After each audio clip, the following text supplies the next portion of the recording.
Fridge খুলে দেখি বড় বড় দুটো কলা। কবে যে রেখেছিলাম খেয়াল নেই। কলা কিন্তু ফ্রিজে রাখলে আর খাওয়া যায় না। এখন এগুলো কি করব? একটি মজাদার পিঠা বানিয়ে ফেলি।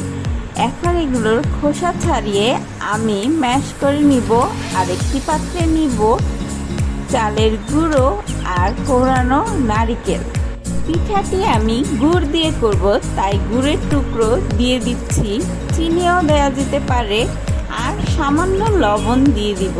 দিয়ে পানি দিয়ে কিছুক্ষণ আমি এটি ভিজিয়ে রাখবো। সময় না থাকলে না ভিজালেও চলবে। ম্যাশ করে রাখা কলাগুলো দিব। আর দিব 2 টেবিল চামচের মতো ময়দা।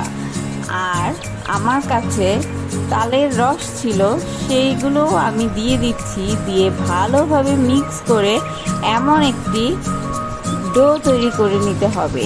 তারপর আমি তেল গরম করে তেলের মধ্যে একটি ড্রপ দিয়ে দিব। যখন এটি ভেসে উঠবে বুঝে যাব তেল গরম হয়ে গিয়েছে। তারপরে একে একে পিঠাগুলো সুন্দর করে দিয়ে দিব।